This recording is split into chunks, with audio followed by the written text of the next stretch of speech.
Hello, good morning, everyone. Thank you for joining us in our webinar for today titled Pagkalalaki at Maka-Diyos, a dialogical look at masculinity and religiosity among Filipino males.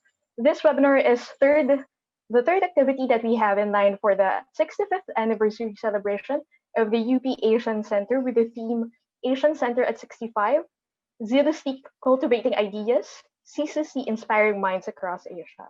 So you may visit our website www.ac.upd.edu.ph for the list of our activities. For our activities, we would like to acknowledge the help of our colleagues from the UP Computer Center in making our activities possible. So we are lucky to have with us an alumnus of the Third College PhD Philippine Studies program, Dr. Michael J. Fast. Asian Center is part of the Third College PhD Philippine Studies program. To start our webinar, I would like to call on Dr. Noel Moratilia, the Philippine Studies Coordinator of the UP Asian Center.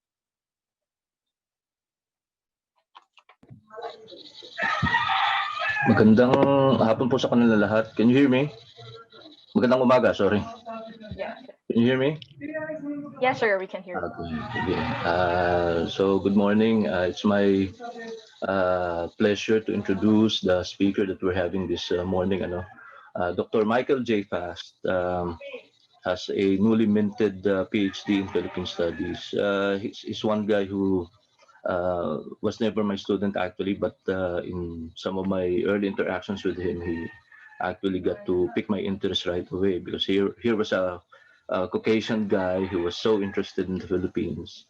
As a matter of fact, he even had his PhD in our university. So he's currently the academic vice president and dean of the Southeast Asian Theological Schools Incorporated. He is also an ordained minister with the Baptist General Conference of Canada. And apart from the study presented in the webinar, Dr. Fast has also conducted research. He's very much a prolific researcher on two Swedish and Filipino immigrant groups in Canada work out issues of transmission and appropriation of faith in the formation of a religious denomination. Dr. Michael Fast obtained his Bachelor of Arts in Religious Studies from the University of Saskatchewan in Canada, as well as his Master's of Divinity from the Canadian Baptist Seminary and his PhD in Philippine Studies from the UP Asian Center, Tri-College. Currently, he is teaching a series of courses on how churches can thrive in the so-called new normal. So without further ado, again, ladies and gentlemen, Dr. Michael J. Fast. Thank you, Dr. Moratilia. Before we proceed, just a few house rules. We would like to remind the audience to use the Q&A window when posting your questions. You may use the chat box when you have concerns or comments that you would like to address our panelists. Later on, the questions from the Q&A window will be pulled so that they can be answered by Dr. Fast. You can post your questions during the lecture proper. I think that's all. Again, we would like to welcome Dr. Michael Fast. Well, good morning, magandang umaga sa kanilang lahat. It's my privilege to be here celebrating the Asian Center's 65th anniversary. Congratulations. And it's a privilege for me to be able to present my research. I'm a recent graduate, as mentioned, of the Philippine Studies Tri-College program. But actually, I'm proud to say I'm not the only UP graduate in my family. My daughter received her Bachelor of Arts in Film a few years ago, and my father received his PhD in Philippine Studies long before Tri-College in the late 1990s. So it's a family tradition to be in UP, and it's great to be able to present here today some research that I conducted recently about masculinity and religiosity, Pagkalalaki at Maka-Diyos. And so I'll just share my screen here and maybe we can begin the webinar. I guess in looking at this study, people don't necessarily think of men, Dao, as Maka-Diyos. I mean, that's sort of the idea when I started to present my idea for research. People said, oh yeah, I want to study male spirituality. The question always was, meron ba nun? Okay, so I'm here to assure you that yes, men are religious. and men are also men. So, but there's there's sort of a nearly universal understanding that women are more religious than men. And this gives primacy to the voices of women and places men actually in the role of the other when it comes to religious conversation. It's a bit of a paradox seeing that religious leadership seems to firmly remain the realm of men. But when it comes to the day in and day out workings of religion, it appears to be women who are the heavy lifters. Women are said to pray more, to be more apt to describe themselves as religious, to be more theologically orthodox, to attend rituals, to become members of religious congregations, and to believe in the occult. And this is based upon various studies. But this study that we'll talk about today spends 5 chapters looking at how men understand Pagkalalaki and Maka-Diyos. And the dialogues, as we'll see, will cluster around 5 different areas that we've divided them to. One is epistemology. The other is the supernatural, response to supernatural, Pagkalalaki, and then solutions that men come up with in dealing with religious situations. And the study reveals that men, in fact, don't fit the mold of being non-religious. The men in the study readily claim to be Maka-Diyos. They regularly pray. They consider themselves to be members of various religious congregations, and they regularly attend ritual gatherings.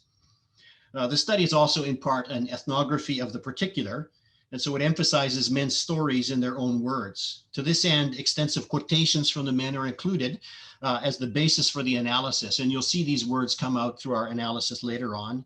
The various Tagalog words that we'll use will be from the men themselves. And as men, their stories provide a legitimate Philippine perspective on Pagkalalaki and Maka-Diyos that isn't found anywhere else.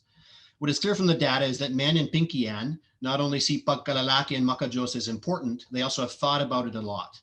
Men have a complex epistemological process that includes a variety of ancient, communal, revelatory, and empirical sources.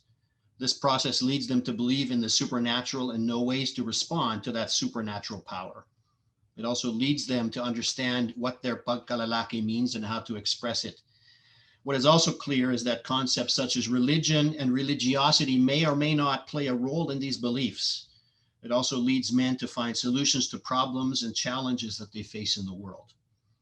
So the study reveals men as practitioners who navigate the intersection of Pagkalalaki and Maka-Diyos, utilizing realms of monologue and dialogue, between transmission and appropriation, and in the melding of time and space. So let's look at, take a brief look at the framework, first of all, of what we want to look at. But in the study, I bring into dialogue ways that Filipino men understand and express Maka-Diyos and Pagkalalaki, and examine how these two concepts inform our understanding of religious conversion or pagbabalik-loob, with the goal of better understanding Filipino male religiosity. So the framework we use is derived from Mikhail Bakhtin's framework of monologue and dialogue. And it's a process of moving from monologue to dialogue as a shift from an oppressive voice to hearing both sides. So we want to open up the voices of men in the study. It's a movement from monoglossia to heteroglossia that recognizes there's more than one voice speaking. And the idea of chronotope is the realization that time and space are interrelated and influence the voices in the dialogues. Bakhtin is informed by Andrew Wall's transmission, which leads towards being monologic, and also his idea of appropriation, which sees the inclusion of the indigenous voice in dialogue and heteroglossia. And so there is sometimes a danger, of course, of swinging one too far to one side or to the other side to silence other voices. But this is all counteracted by Jose de Mesa's pagbabalik-loob and his concept of a hermeneutic of appreciation. So that gives priority to the indigenous, but it doesn't allow the exogenous to be subsumed. And so this frames how Pinkian men understand Pagkalalaki and Maka-Diyos. So this is sort of the framework we used. There's not a lot of literature that's been written about the specific discussion of in the Philippines of men and religiosity. But maintaining the dialogic framework, we look at our review-related literature and we realize we could talk about different kinds of dialogue that happen in the topic. And of course, the topic of gender studies, in which masculinity is included, is a broad topic. And so there is a discussion in the greater world, sort of a dialogue at a distance, as it were, or discussing theories and ideas that were developed outside the Philippines. And we see Connell's groundbreaking study that talks about not masculinity, but more than one kind of masculinity. And within that, though, that varied series of masculinities, we have the emergence always of a hegemonic masculinity that tends to take priority or authority in the field. And then, of course, studying the religious aspect of it, we look at some discussions from the American and a European setting, with Gallagher and Wood, Gerber and Lomas, sort of discussing masculinity within evangelicalism, which is a part of Protestant Christianity. But then, of course, coming closer to home, we look at the Philippine situation itself, and we realize that Wendt and Guason both talk about how various socio-political, religious, institutional, and religious practitioners' ends help Filipinos appropriate exogenous religious forms, or things coming in from the outside. And then, of course, we move into sort of auto-dialogue and the discussion between situations. So this is sort of the internal dialogue that happens in the minds of Filipinos, in this case, when it comes to religiosity and masculinity. So there's been several people writing about Filipino religious consciousnesses and sort of what's the basic idea of being Filipino and understanding religion. And then, of course, there's been some studies as well throughout the year since the 70s on masculinity in the Philippines. But none of these studies really touch on religiosity, although Pingo's research among Ilocano men does talk a little bit about religiosity, but not really to any extent. And so what is it all about? What are the framing? So there was a hole we found in the research. And so what is the framing questions? And this paper will address, or this seminar will address how masculinity intersects with religious expression and how men understand and shape their religious environment, including thoughts on the origin and meaning of life, ethics or morality, and ceremonial practices related to life's passages. And so it will examine how men conceptualize, symbolize, and practice their connection with these religious realms. It also evaluates the role that men themselves play in constructing not only their pagkalalaki, but also the role they play in constructing their pagiging Maka-Diyos. Do these men show evidence of agency in their religiosity, or are they merely pawns of a larger religious system? Is male participation in formalized religiosity incidental to their conceptualizations of religiosity, or is it essential? The framing questions reflect an understanding of masculinity and religiosity before the dialogue continues. So we start out wanting to research something, but of course that changes as we start asking questions. And so we just basically ask questions such as, ano bang ibig sabihin ng pagiging Maka-Diyos? Or pag sinabihan ka na magpakalalaki ka, ano bang ibig sabihin? And so these kind of questions brought people into a discussion of religiosity.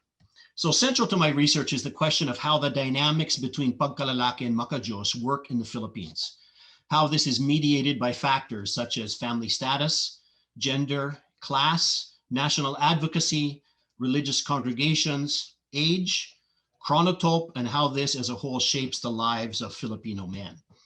It's also in some ways an ethnography of the particular, as Laila Abu Lugod popularized when she talked about her study of Bedouin women's stories.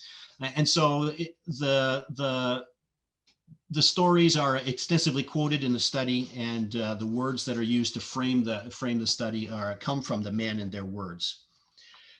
And the key words come from the men. So what is this? So what was the methodology? So we need to operationalize, of course, these different terms. And so looking at the concept of pagbabalik-loob, or religious conversion, we looked at 3 different frameworks to use that, from Kennedy, from Walls, and from Mesa. We also wanted to operationalize religiosity itself, and we adapted Harrison's understanding of of masculine religiosity, and then of course operationalizing Pagkalalaki. There's a great study done from St. Louis University in Baguio, the 7 dimensions of Filipino masculinity. And so these are the operation. That's how we decided to measure this study. So how did we gather data? This is Gary. He's one of my counterparts. We did field work in 2015, and then more field work in 2018 into 2019 in Quezon City, in a place called Pinkian in Pasong Tamo, near UP, one ride. And we talked to 23 different men, and these men were not from one specific religious community. They were just men from the community within which I live. And so these are friends of mine and acquaintances of mine. And, they all were connected to one another, either family members, whether they're friends or co-workers, or simply neighbors. So there's this relationship. So I entered into the community to try to understand how these men in their community, their physical community, understand religiosity and masculinity. Did some participant observations, simbang gabi, went to some lamays and some kasal. And of course, this resulted in the creation of 20 dialogues with these men. And these dialogues were recorded and transcribed and retranscribed and analyzed manually, and of course, using some software as well to do some marking, so that in the end, we came up with the basis of the study. Did a collocational analysis. A collocational analysis looked at the corpus to see how different words interact with one another. Word frequency and how these words connect with each other are an indicator of how significant a word is in dialogue. So a collocational analysis examines the words in a document in connection with their neighboring words. Seeing significant words in proximity to other significant words provides further clues to the significance and meaning of those words. And so here's a basic collocational analysis of all the words in the corpus with 25 plus connections within 5 words on either side. And so you can see that the key words that emerged here, obviously lalaki, obviously buhay, Diyos, Maka-Diyos, and this idea of aking. And so we'll talk about aking and the significance of that linguistic marker in a bit. But you can see, looking at how these words connect with each other, the larger the word is, means the greater significance, and the fatter the lines between the words means the greater connection between these words. So 5 dialogue clusters emerged. And so gathered some of these words around 5 different clusters. One of them we called epistemology, or how do men acquire and process and evaluate knowledge and information. The next one is the supernatural. What do men understand about the world beyond which we live? And how do they respond to that supernatural world? Then just ideas of what does it mean? Ano bang ibig sabihin ng pagkalalaki? What is masculinity? And then how do men find solutions, and how does all of this fit together? Of course, these are all interrelated. These are not discrete units. And this was derived from the dialogues that we created.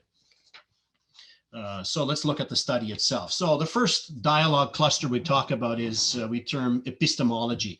Of course, this is the understanding and acquisition of knowledge and how we know that something is true or not. And Filipino men have a variety of ways of gaining knowledge. And these include consulting the Bible, negotiating with family members, asking advice from people with special knowledge, following the teachings and rules of various and sundry religious congregations and institutions, and by reflecting on matters and drawing their own conclusions. So looking at the studies, the Bible is mentioned in 17 of the 20 dialogues. So this was a major source of truth for men. So 149 times it's mentioned in most of them. There's also this, the family comes out. And even though the word family may not occur very often, but family related terms filled the dialogues from beginning to end. The family plays a big role in how men determine what is true or not, and what they will do or not in their life. And sometimes it's a family consensus that forms their understanding of these terms, Maka-Diyos and Pagkalalaki. Men also rely on people with special knowledge. So these would be religious professionals, these would be teachers, these would be community leaders, people who seem to know something. whether there's somebody who's older or not. And so there's an important source of them. If somebody says to them, the priest or the pastor says to them something, then they will believe that.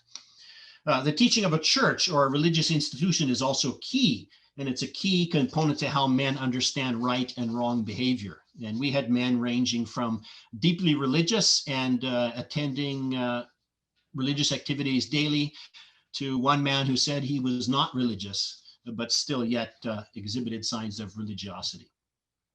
And then it comes down to personal experience. So all of this information they gather together from the Bible, the family, from people with special knowledge, from the teaching of the church, and they process this themselves. And there's these markers that appear throughout. And these markers are normally just part of conversation. The people would say, akin to, which means, in a sense, of course, this is my idea. So, I've talked about these other ideas, now this belongs to me. And even the linguistic marker, diba, is a claim, or it's a request to, will you support me in my opinion? The idea even of maniwala ka o hindi, ito yung totoo. So there's this idea that I'm going to tell you this even if you don't believe it, but I believe it. Even ideas such as kinimulatan ko, this idea that this is how I was, but it just came to me, I was born, it came up, and it's part of my existence. And even ideas of narealize ko. And so there's a change. And so but it's all based upon this personal experience that helps men shape their understanding. And so all the rest of the dialogues are based around this idea.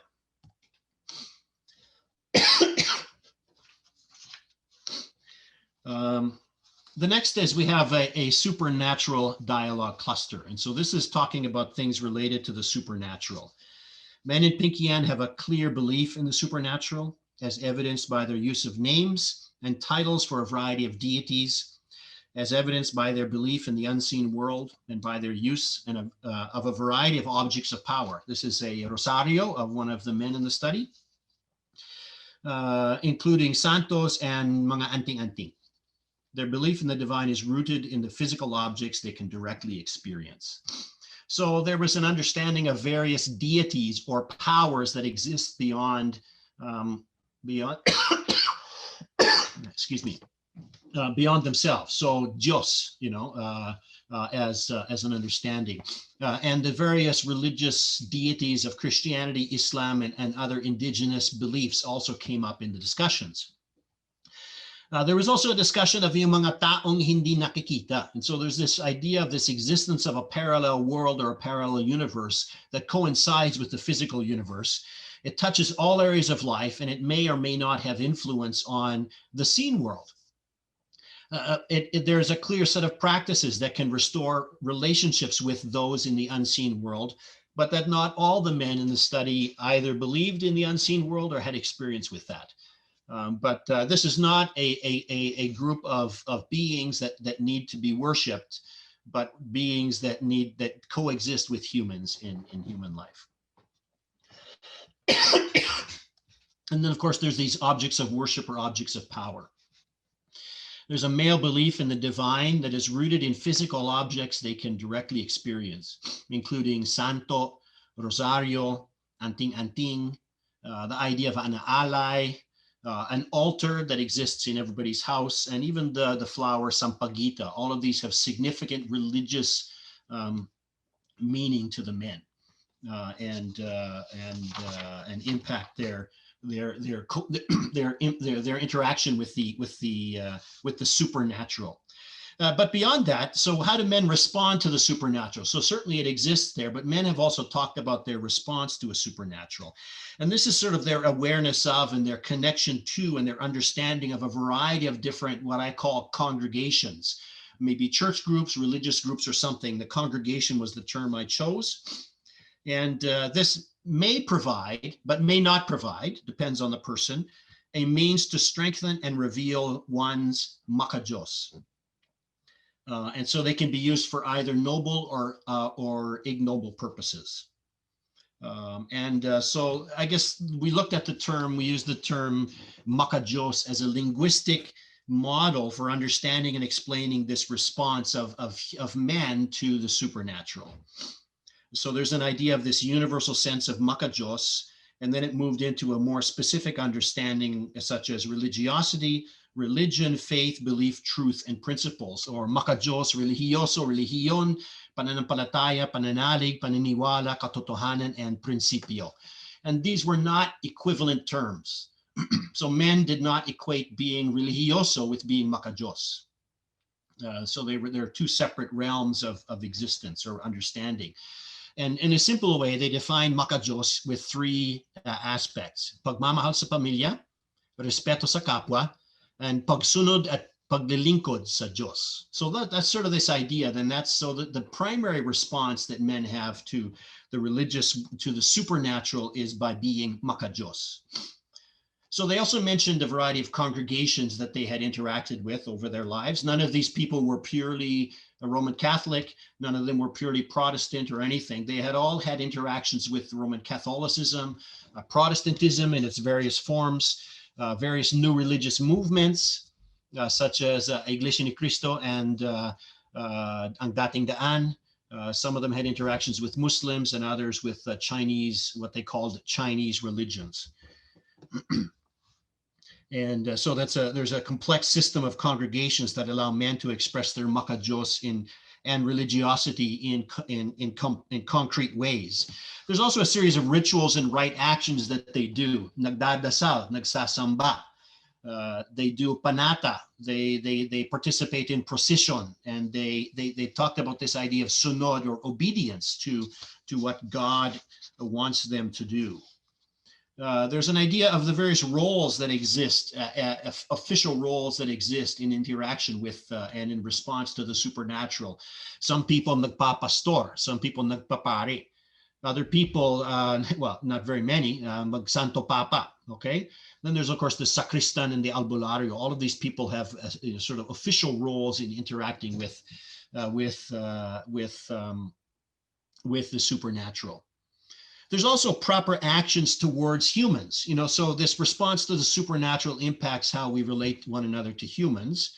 And so one of the ways is naghahanap buhay. And the purpose of hanap buhay is to not only provide your own needs, but also to be able to give to those without. There's also this idea of some people participate in religious activities, pakitang tao lamang. And so the idea they're just doing it for show, but there's no real truth to it. It's just a way to make themselves, to give themselves pogi points. And then there's also the sort of a more negative term, the oracion, that people would pray so that they can have negative things happening to their enemies and other people. There's also a proper way of behaving towards non-humans, yung mga taong hindi nakikita. There's an idea of ay pangontra that you do. So if there's you offended somebody, may pangontra. There's also saying things like tabi-tabi po when you're going by. There's ideas of pamahiin. There's the padugo that happens before you build a house. And there's even things such as feng shui. One of the men was wearing various jewelry that was pampaswerte. There's also various public rites and rituals that happen: kasal, binyag, bautismo, libing, and misa that happen on a daily basis. So that's the idea of the response to the supernatural. So let's move in now to pagkalalaki. So what does it mean, pagkalalaki?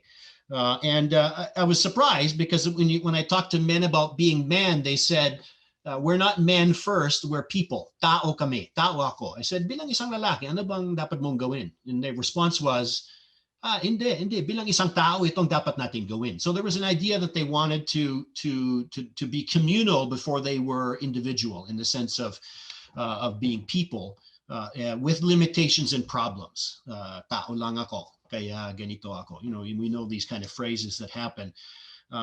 And so they are people with limitations and problems, but they're also lalaki in the both traditional and non-traditional senses. So you have this idea of this macho, the machismo, and these kind of ideas that come out. But then you also have non-traditional kinds of pagkalalaki that also came out. But the idea was none of these, whether it's traditional or non-traditional, it's still lalaki. So there's not an idea that it turns into something else. Another thing that emerged was that violence and womanizing aren't true pagkalalaki. Hindi ka tunay na lalaki kapag ikaw ay bugbog ng misis mo o ng bababae. That's not the real masculinity. Of course, these men are all sort of uniform. They're family men, 50 average age in late 40s, early 50s. So may meron silang pinagdaanan. So of course they have that framework right now. But there was very clear idea that men think in certain ways and know how a real man is defined and behaves. So there were clear understandings of what that was. And of course, what it comes down to is that really men embodied popular sayings. You know, there are these popular sayings in Tagalog, haligi ng tahanan, or padre di pamilya. And these are sort of positive ideas relating to how a man fits into the family structure and leads the family. But then there's also these other more negative, I guess, connotations, ando di saya and macho machonorin and other things, calling your wife commander and these other ideas. And these seem to be the most accurate terms to describe the men in the Philippines by their own admission.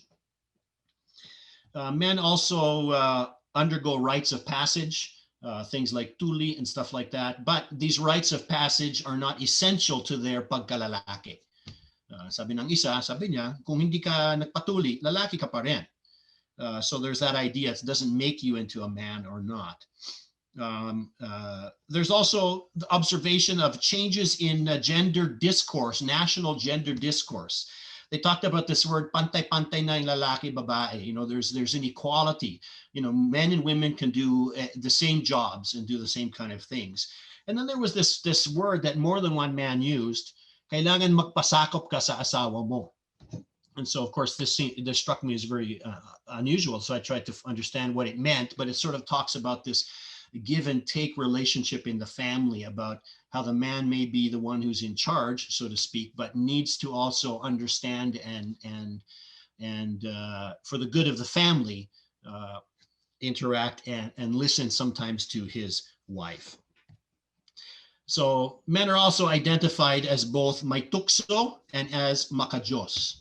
And the two are not mutually exclusive. The men talked about things that they can struggle with and have victory over, and they talked about things that they have a hard time, natutukso sila. So they talked about that struggle. But on the other hand, they also said you cannot be a real man unless you're Maka-Diyos. So that's part of being it. If you're not Maka-Diyos, you're Sangano.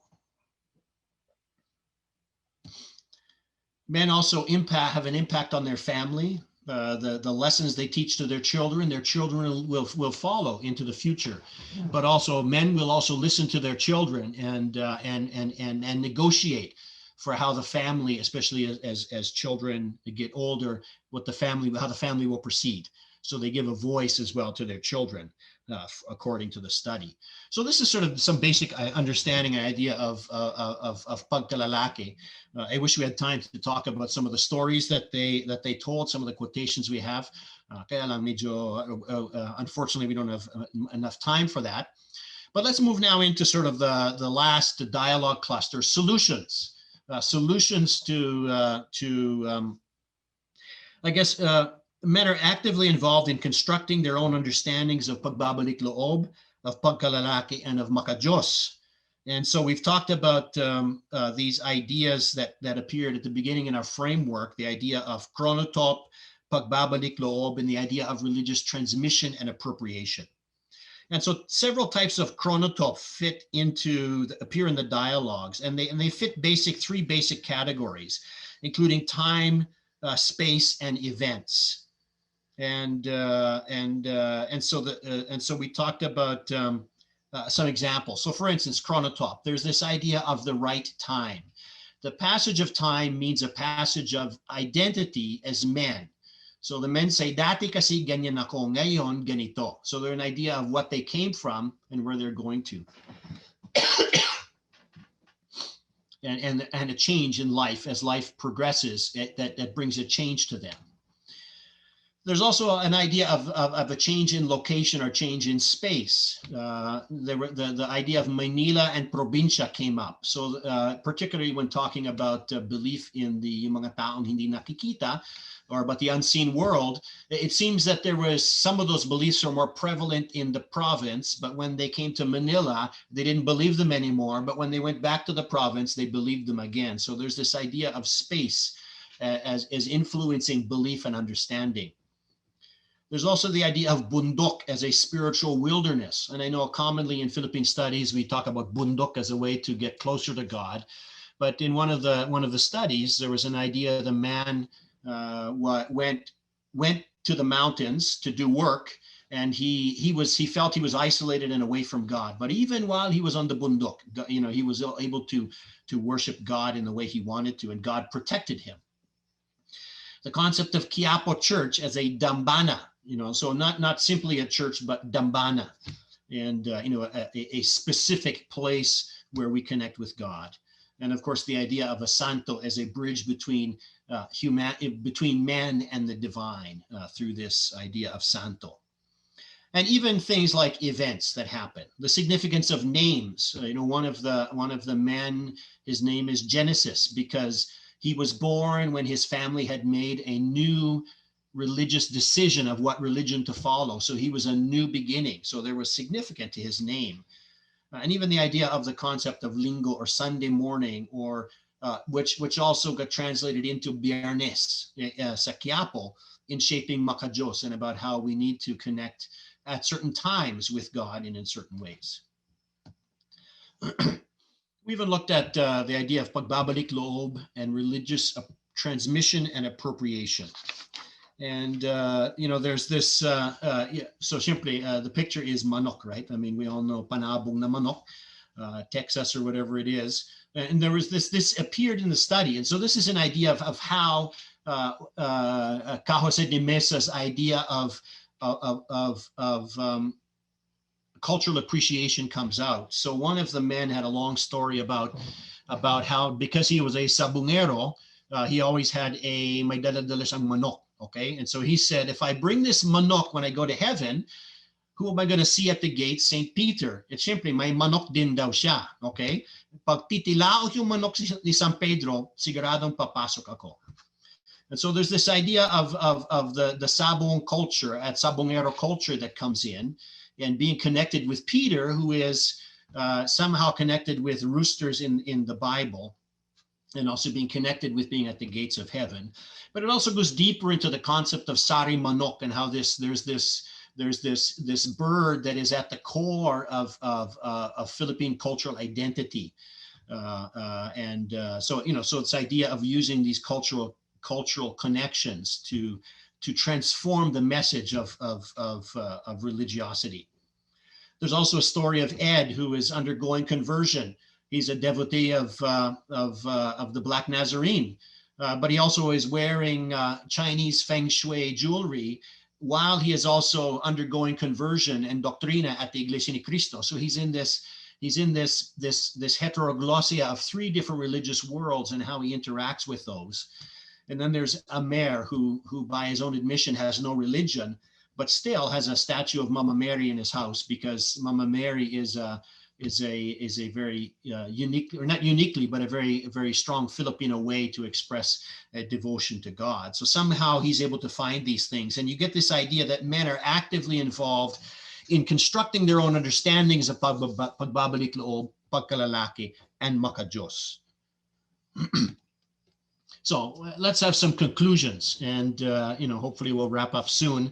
But these conclusions are momentary, because everything is in motion and transition. Everything is undergoing change or conversion, and every aspect of the framework used in the study sees reality as being in motion rather than being static. Bakhtin sees the continual creation of meaning as dialogue, heteroglossia, and chronotope are constantly changing and evolving. Walls sees a transition as a message is first transmitted from one geographical location, one language, and one culture into another. Once the message arrives there, transformation takes place as the message becomes a part of a new geography, a new language, and a new culture. In the end, both the message and the recipient are made new. De Mesa's idea is one of constant return to the loob, that is all that is truly authentic at both an individual and corporate level. In the same way, any conclusions we draw from this study can only be momentary at best, since conclusions themselves are constantly in motion. So we'll look a little bit at some conclusions based on the overview, framing questions in dialogue, framework critiques, and then some operationalizations. So we've dialogued with men about Pagkalalaki and Maka-Diyos. And the dialogue's clustered around 5 areas: epistemology, the supernatural, responses to supernatural, Pagkalalaki, and solutions. And we've seen that men in Pinkian readily claim to be Maka-Diyos. They pray regularly. They consider themselves to be members of various religious congregations and regularly attend ritual gatherings. The men's stories provide a Philippine perspective on Pagkalalaki and Maka-Diyos. Pagkalalaki and Maka-Diyos are important and deserving of much thought. Men have a complex epistemological process that includes ancient, communal, revelatory, and empirical sources. This leads them to believe in and respond to the supernatural, but concepts such as religion and religiosity may or may not play a role. So being Maka-Diyos and being religious are 2 different things. Men understand what Pagkalalaki means and how to express it. It also leads them to find solutions to the problems and challenges that they face in the world. The study reveals men as practitioners who navigate the intersection of Pagkalalaki and Maka-Diyos, utilizing realms of monologue and dialogue between transmission and appropriation and the melding of time and space. The men in Pinkian take an active role in constructing their own Pagkalalaki and Pagiging Maka-Diyos through an eclectic framework of obedience to larger religious systems and their own agency. So that's just a sort of an overview. So looking at the framing questions, the men are fairly uniform in their family and social status, their understandings of gender, their class, their age, and even the time and spaces of their daily lives. And as an ethnography of the particular, this study begins by defining the interlocutors or the counterparts, not based on membership in an existing religious community, but based upon membership in a social community, resulting in heteroglossia at its truest form.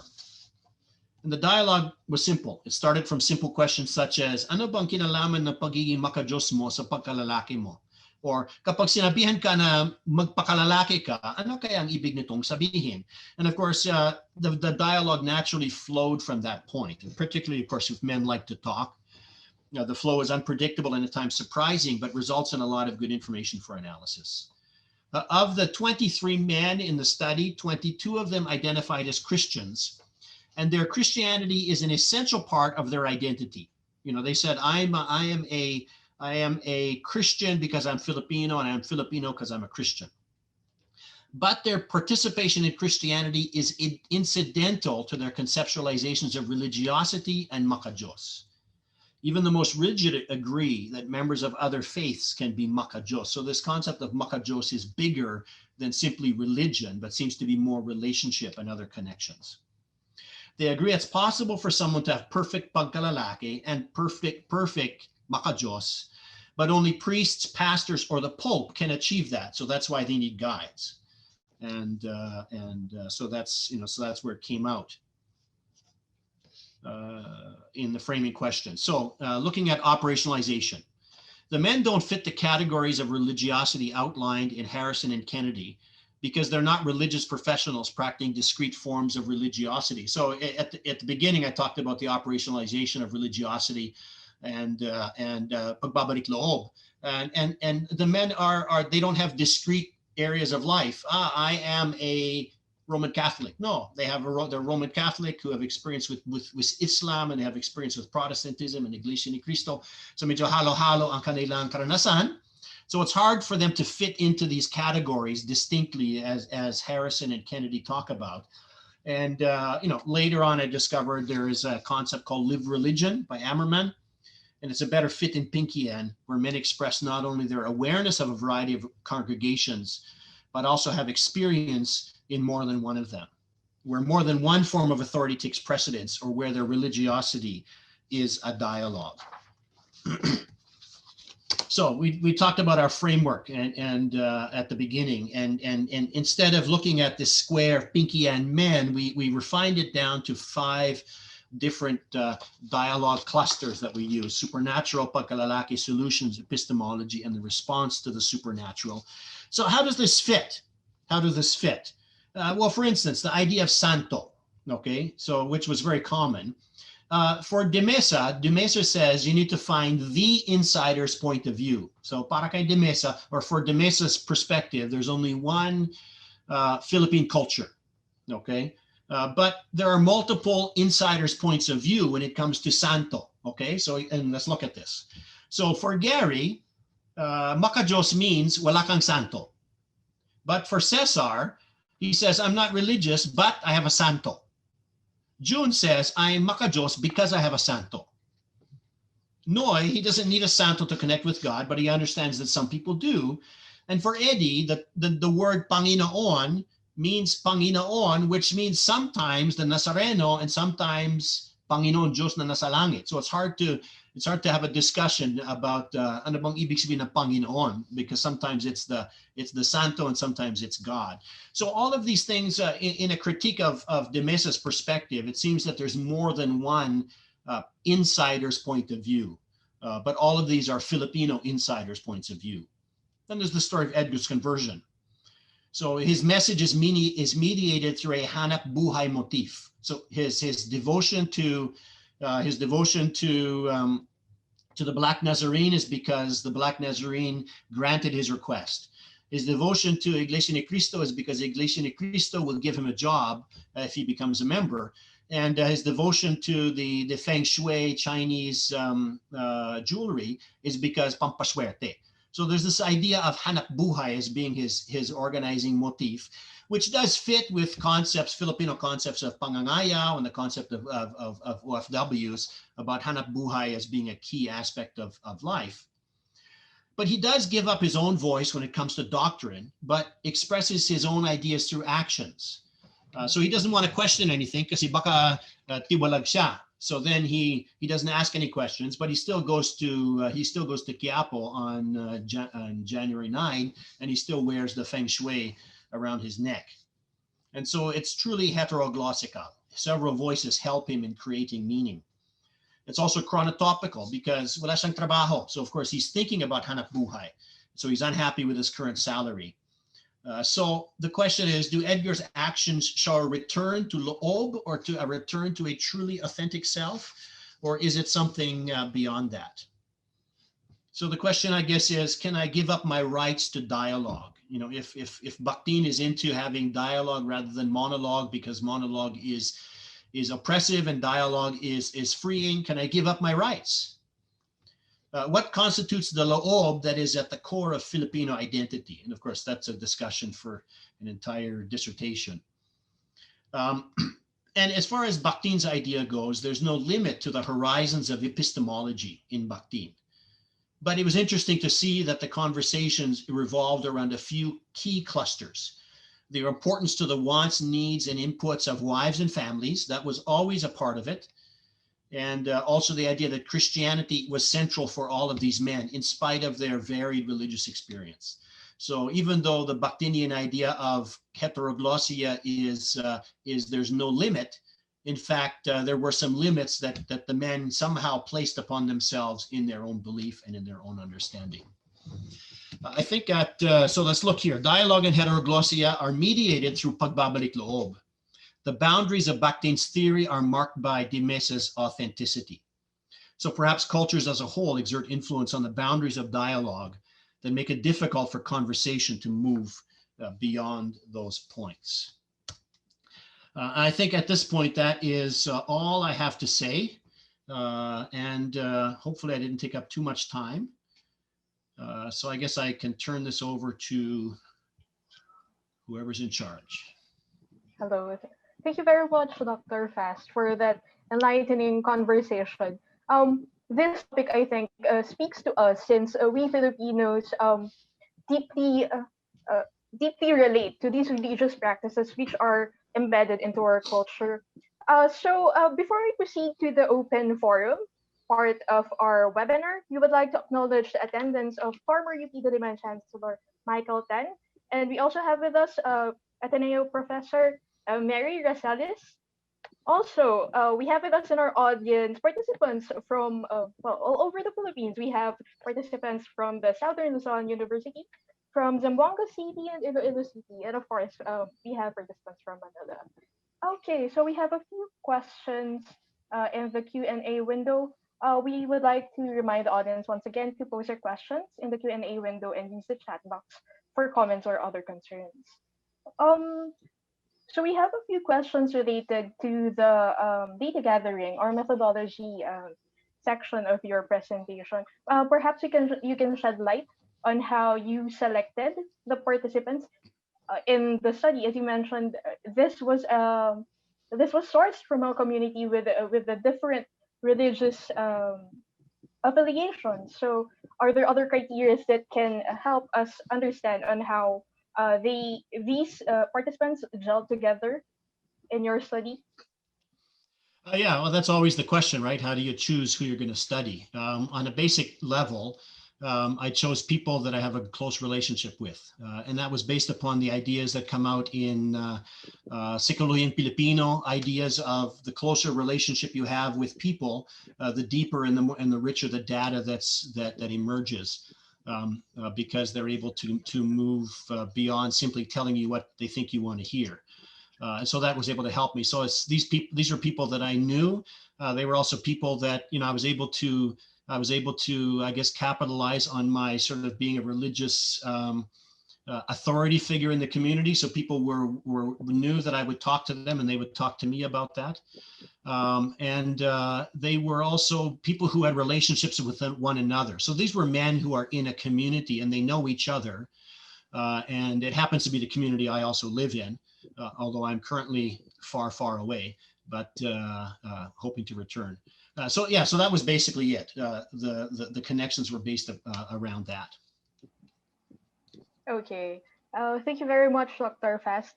There is a question here regarding what you mentioned regarding the rite of passage or pagtutuli as an essential element of Pagkalalaki. Are there references or existing studies on how these Filipino or not just it's not just a Filipino practice, but how these practices relate to the expression of religiosity in the Philippines? Practices like tuli and things like that. Yes. Yeah, it wasn't really a major part of the study. It just sort of came up in one of the dialogues about that. And its connection to religiosity wasn't clear from the data. Okay. On to our next question. On the theory of Filipino masculinity in relation to space, the one who asked the question was pertaining to geographical locations such as Mindanao. What could be the different variables, perhaps, if this study was conducted in that space? In different spaces. And certainly the limitations of this study are that it's in a urban Metro Manila community, primarily people, I guess these would be, lower middle class and below people, men. So it's in an urban setting, but they largely have provincial backgrounds, so at least to a certain extent. Certainly, I think if we were looking at younger men, maybe college-age men, single people, or perhaps even people who are older. Although some of my informants were, in their 80s. Certainly, that would have a different impact. And I also would be interesting to study to discuss the issue with women as well, because women are, of course, are culture bearers. It'd be interesting to see how women, as they themselves shape their sons to be men, they're also contributing to their pagkalalaki. So I think that would certainly have an impact, but I didn't do a study on that, so I'm not exactly sure if there would be a change or not. The only thing I can think about is a lot of the men I talked to who are now family men, they talked about their previous life as being different and they hadn't figured things out yet. So perhaps if talking to those other men who hadn't figured those things out yet, certainly there would be different stories that would come out. Okay. So for another question, this now is related to machismo. Were there any insights given by the informants? Perhaps you mentioned earlier some anecdotes that they that pertains to the attachment to one's masculinity. Is being attached to one's masculinity, meaning being domineering or being macho, an ideal for them? Aside from what you've mentioned on the idea of the perfect pagkalalaki. Yeah, I was surprised about that. I thought there'd be more machismo that would come out, and sort of the idea of lalaki ako batas dito, those kind of things. I was very surprised to find out. Now, of course, this is in dialogue. This isn't not necessarily an actual practice. I would suspect that interactions between husbands and wives and fathers and children, are a little bit messier than what's discussed in a dialogue. So there was a lot of ideals that came out. I was surprised that there was such emphasis given to the opinion of their wives and what they were going to do, and sort of saying magpasakop dapat ako sa aking asawa. That idea came out, and it wasn't sort of my way or the highway kind of an idea that came out. So so it seems to me that this idea, this machismo idea, maybe it's a different group of men who are in that. Now, in the course of the study, that's what came out. Probably in reality be different. I do have experience with working with men a lot, and I realize there is that machismo kind of things. But as they're thinking about their ideals for pagkalalaki, it certainly appeared to be that they didn't like, the idea that there's men's work and women's work was sort of a not really an issue. The idea that their families need to be obedient to them, that wasn't really an issue. They would prefer it to be more of a communal kind of thing. So that's how it struck me. And maybe you have different experience. Yes, I agree that what you said regarding the participants' response on the pagpapakasakop was very interesting, since usually our notion is the other way around, in terms of being the dominant one in the family, especially in a culture that is very patriarchal. And there was more than one man. There was more than one man who said that. It wasn't just one of the informants who said magpapasakop sa asawa. It was there were several of them that said that. So that's what made it more interesting. Okay. So I think it speaks in the communal aspect or experience of the participants, instead of the of what is imposed as the commonly accepted notion on being dominant one in the family. For the next question, we have here a question from Professor Mary Rosales. So sociologists suggest that high rates of family abandonment among urban poor stem largely from men's chronic joblessness and the consequences in undermining his pagkalalaki. Alternatively, his response is linked to violence against women and children. As a pastor or psychologist, how would you suggest this apparent pattern be addressed, perhaps in the pagbabalik-loob frame? I think there's a lot of hope in the in some of these ideals that these men expressed, how they wanted to do better, and how they wanted to treat their families properly. They wanted to get rid of their vices and not yield to temptation so much. So for me, that there's a little bit of hope there. I think in practice, it doesn't necessarily work out that way, and in fact, it doesn't work out that way. But I think looking at concepts such as pagbabalik-loob, there's something that we can return to that was good in the past. So how do we do that, and how do we work it out? And of course, one of the major reasons why I was wanting to do research is try to understand and realize there are those sociological issues that need to be addressed. So I think in what emerged from these conversations, particularly discussions of gender on a national level and roles and things. There still may be ideals. So I guess the question is, how do we practically get those into reality? And that's a good question. I'm hoping to focus the rest of my research on doing those kind of things, how to practically. But I think that it does give us hope.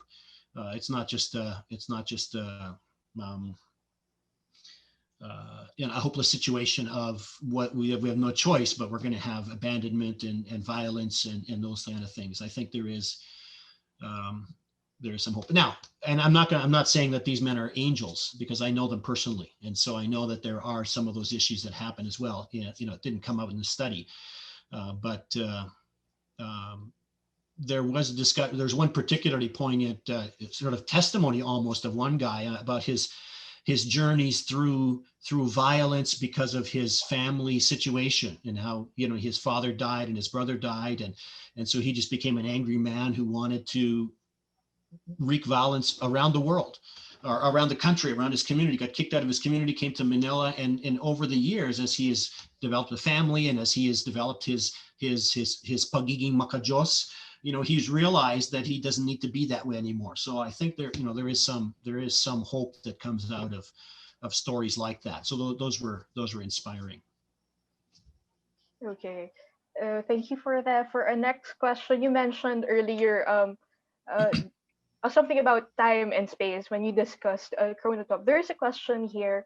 Why do men's beliefs change when they move from the province to the city? I think this also pertains to a related question on what changes occur that impact a religious conversion over the passage of time. Well, passage of time, it's time and space, of course, that combine together. So at the right time and at the right space, it seems that people go through conversion experiences of some sort or another, or they change. Whether it's coming from the province to the city, in talking, that was specifically connected in my lecture related to belief in sort of the unseen world, nuno sa punso and yung mga kapari and those kind of things. And it could be because moving from, the province is a more natural kind of space. There's more trees and there's more fields and there's more, there's less concrete. And so it could be that the encounter with the natural world, shapes that kind of a discussion. So when they come to the city, you're not so much faced with a tree, but you're faced with a picture of a tree on a wall. So it's a different kind of a thing. I think also the sort of the passage of time, the men talked about how, I used to be like this. And then, of course, they talked about a series of experiences that they had, either their relationship with their wife soured, and so they had to be separated somehow, or maybe they had some children, or maybe they were involved in drugs or alcoholism.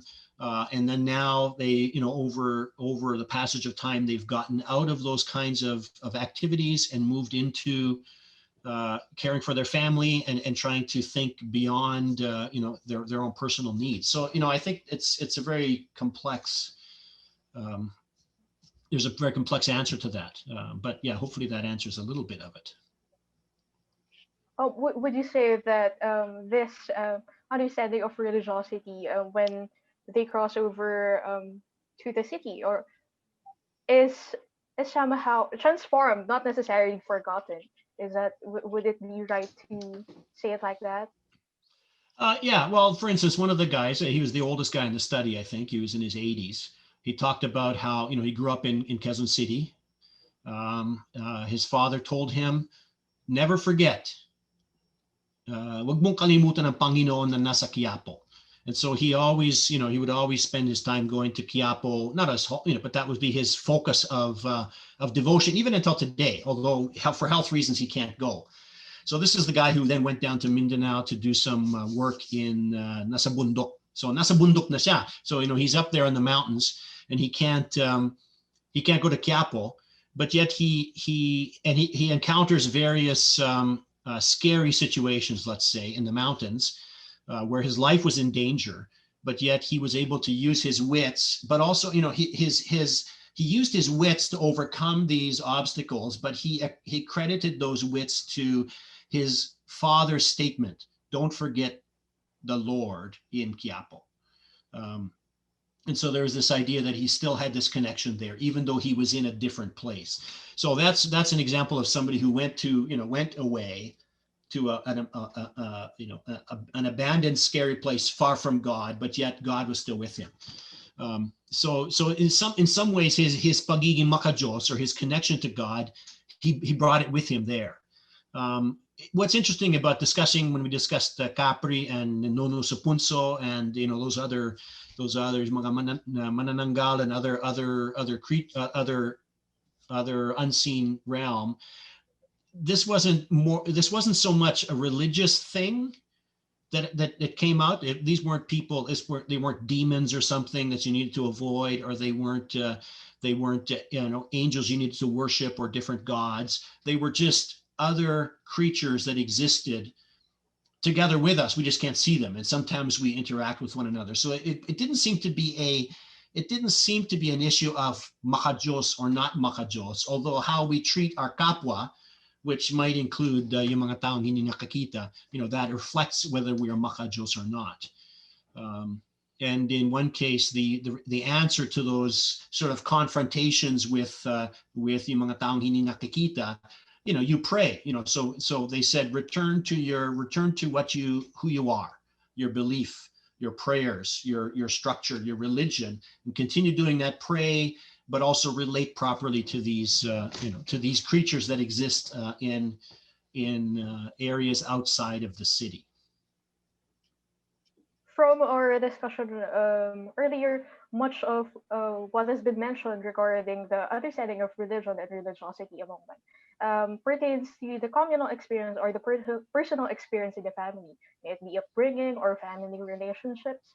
But we have one question here that would like to ask about the factor of technology or media. Did technology or media play a role at all in forming the religious consciousness and habits of the male interviewees? There were examples cited: listening to religious TV shows, browsing religious content on the internet. One of the older counterparts is he has a santo in his house. Marami actually, but he has this Black Nazarene in his house. But his own physical health prohibits him from going to Quiapo, and so what he does is he watches the mass on TV. And so, of course, part of the ritual of Quiapo is you bring your santo to the church. You bring it into the church so that you can, the santo can sort of get recharged. That's not the right term. And so I said to him, well, you can't go to Quiapo because your health doesn't allow you. What do I do? Well, I just move the santo closer to the TV so that it can connect with through technology. So I thought that was very interesting, for somebody who was older to see that as a viable alternative. Apart from that, I'm not sure technology really came into, apart from those broadcasts of Mesa sa Quiapo, other kinds of technology didn't really come into. I'm just trying to think back through. That didn't seem to emerge from the study at all. Okay, I think with the aspect of technology, this is very interesting because of what happened during the quarantine. Since the mass gatherings are prohibited, so you have to rely on viewing the mass on television. So it's very interesting to see how in the course of these practices, how these impact understanding of religion among people. And also because we celebrated for members of the Catholic Church, we celebrated a Holy Week remotely. So I think that's an interesting situation or instance, since we haven't encountered that before. So another question that is I think this interesting or relevant with the social climate in the Philippines today. Is there anything in your study that might explain or at least reconcile the supposed religiosity or spirituality of Filipino men and the occurrence of government's unchristian, or dare I say, ungodly practices and actions such as EJK, disrespect and violence of women, and the celebration of inappropriate behavior? I think this pertains to for those select group of men that support this. So we don't want to generalize, but that's the question. That's the question. Okay. and I think that probably some of the men in the study would support those kind of actions. It didn't really come out in the study about that. One part that I wanted to include, which I didn't, was discussions of national discourse around Maka-Diyos, because that's part of the what's it called, the Panatang Makabayan, right? Maka-Diyos, Makatao, Makakalikasan, I forgot the other one. So there is this sense of national discourse of being Maka-Diyos. I'm reluctant to say more than that at this point, to be honest, given who I am. So we have another question from Professor Michael Tan. Okay. Can you talk a bit more about Quiapo as dambana and relate this to masculinity, the Nazarene devotees being more male?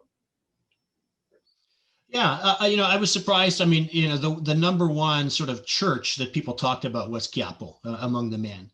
And the majority of them it almost seems that the majority of them, the santo that they had, they may have a santo of Mama Mary in their house, but the one that was theirs was the Nazareno. I think, in talking with, so I would talk with the men about, how do they express their pagiging Maka-Diyos. And a lot of them, they would go to Quiapo and they say you have to make time. If you're not making time for your religious practices, then you're not truly a follower of or a religious person. And so I said, so what, because it's interesting, because very near to where this study was conducted, there's a very large, beautiful Roman Catholic church, but they didn't go to that church. They went to Quiapo. And so I asked them that. And so the word dambana came from one of them. He says, well, there are certain churches that seem to be more than others. And dambana isn't a word that's often used, I think nowadays for religious kind of activities. I think it's more used for national shrines and things like that when they're translating the word shrine. It seemed to me they mentioned Quiapo Church, the Manila Cathedral. There was a couple of other churches that they mentioned when it came to dambana, but this was a key. Let me look something up here if I can find out.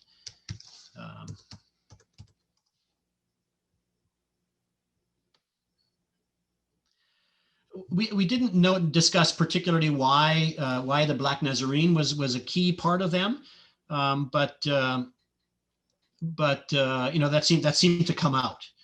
Quiapo is by far the most common church mentioned by the men in Pinkian, which is far away, but it came up because it helps them define where they practice their religiosity. And so, I mentioned earlier the older guy Pio, who his remembrance was worshiping in Quiapo every Friday. So that for him, that's what he does. He has to go to Quiapo, to that dambana, to worship that. Another guy said, I asked him why he visited Quiapo Church. He said, kasi lahat naman na pumapasok doon talagang nababless naman, di ba? Kahit walang misa, basta maraming tao, okay lang yon. At least pumasok ka, kasi dambana talaga yon. So there is this idea of not even having to participate in the ritual, but simply entering the place. And I think that fits with the idea that we talked about, where men have to have a physical connection with what's going on. Whether they go to the church and they touch the santo, whether they have a santo in their house, whether they have a rosario, that they have, none of the men prayed the rosario, by the way. They nakasabit sa motor nila para maligtas sila. So there's this idea that it was more of an anting-anting rather than a tool for prayer. But, they have these physical things that help them, something tangible for them. And I think the dambana idea shows that. In Quiapo. Where am I? Okay. Oh, in relation to the male devotees in Quiapo, I think it's one thing that we observe. For example, when it comes to Holy Week practices, the self-flagellation, the practice of self-flagellation are dominated by males. And then there was one interesting place in Batangas where females have their practice of bearing the cross. They are not allowed to self-flagellate, but they are allowed to express their penitence by bearing the cross. What can you say about these, may I say, gendered expressions in repentance or penitence or devotion, especially we factor on the concept of pain and suffering? I don't know about how much about the the various gendered reasons for that, but one of the key aspects of sort of the male concept of relation to God is reciprocity. And we have Mary Rosellis with us today. Thank you for your article that I read a long time ago about reciprocity. And this idea that there has to be some kind of an exchange of something in order for us to get closer to God. And so the men express this, quite a bit. Basta lamang ang kabutihan ko, makakapasok ako sa langit. So there's that idea of I got to do enough good stuff, and part of that is the panata. And there wasn't a lot of the men that talked about panata. I know that one of the guys, I don't think he goes down to Quiapo at what do they do? They hinihila nila yung lubid, right? I mean, as long as you touch the rope, somehow your panata is answered. But he would have to go down and enter the church and then come out, kind of thing, during the Feast of the Black Nazarene. And I didn't talk really with a lot of women about what they do for their thing, but I get a sense the panata maybe is something that is more related to men. But there wasn't surprisingly, there weren't a lot of men that said they go to Quiapo to do that. Just the ones that went to Quiapo didn't go for that purpose. They went because that's where they connected with God, not through the ritual of flagellation or mapapapako sa krus or something like that. There wasn't anybody who was sort of into that realm. Although in our community there are a lot of people, but they just weren't part of the study. Okay, so I think perhaps we can accommodate one or two more questions. There's a question here. What's your take on Filipino Christian animism? You mentioned earlier the use of physical objects such as anting-anting to express religiosity, and also the conduct of rituals such as indigenous rites and other non-Christian or non-doctrinal practices in expressing religious change. Yeah, I to be honest, I expected more. I expected more of those sort of indigenous practices to come out in the study and talking with the men about how they did worship. Apart from concepts like padugo, I think is probably more indigenous than it is Christian. I know since those kinds of sacrifices aren't part of the Christian religion at this point. So there were stuff like that. Padugo, the not wanting to interact. It didn't come out in the study per se, but not wanting to interact with nuno sa punso.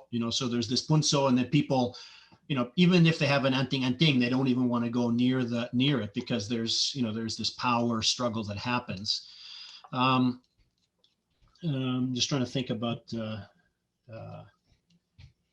Yeah, so there was less indigenous stuff than I thought there would be. I thought I had, because one of the guys, he has this, his upper body is covered with tattoos. And I thought, well, this is perfect. I mean, now I get to study tattoos and religiosity. And, he's got tattoos of Jesus, and he's got tattoos of Satan, and he's got all sorts of tattoos. So religious objects. So I asked him about it. He says, no, I just like tattoos. So I was hoping to get some deep insight into tattooing and how it brings him closer to God, but he says, mahilig lang ako dito. So I was surprised about that. So it's more of aesthetics. More of an aesthetic thing, yeah. Okay, so for our last question, Unfortunately, we have to cut short the Q&A. We would like to accommodate more questions since this topic is very interesting for us.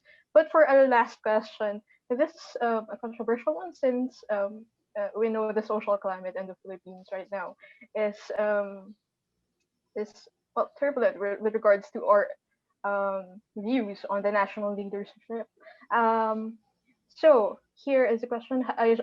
The the participant said, I just find it difficult to make sense of Filipino men who say they are Maka-Diyos, but who at the same time finds it okay for government to kill people without due process of the law, or to have a tunay na lalaki national leader who openly makes light of rape and inappropriate attitude towards men and the clergy.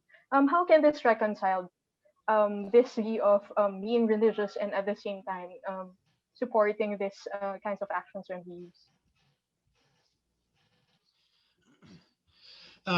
There certainly are a lot of inconsistencies, pardon me, that come out. Yeah, certainly, and not even up to the level of national leadership. Part of that. I mean, part of my study was done with mga common tao. So none of these people had any positions of leadership really anywhere in even in the community per se, and apart from just being long-time residents. That would be an interesting study to look at concepts of Maka-Diyos and how it relates to national leadership.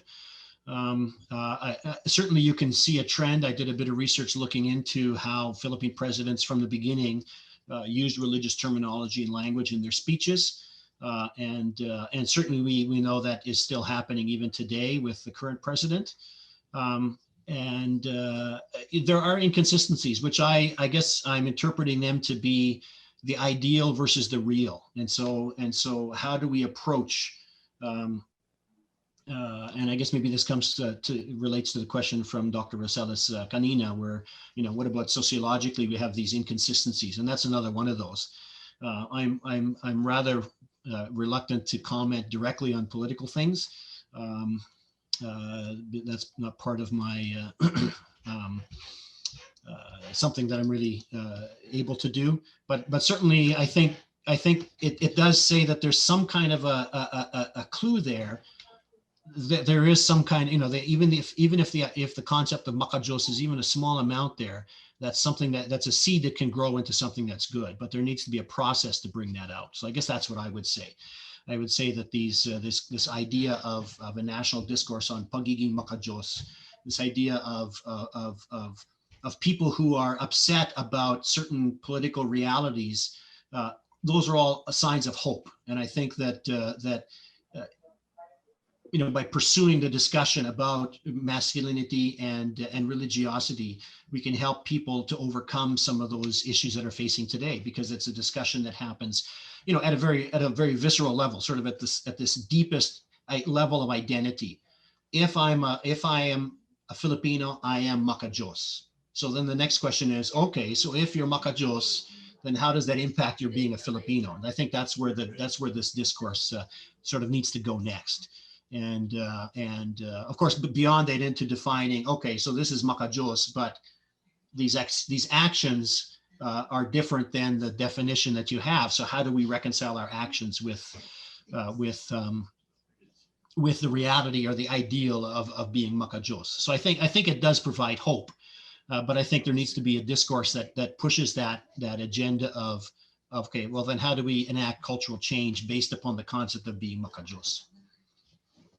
I think these cognitive dissonance between belief and performance on religiosity and actions, moral actions needs to be scrutinized, or concept of moral actions needs to be scrutinized, because as we know, these we have different views on things, and what we can agree on is that our concept of religiosity, masculinity, and by extension Filipino identity, what these two aspects pertain to Filipino identity is very multifaceted.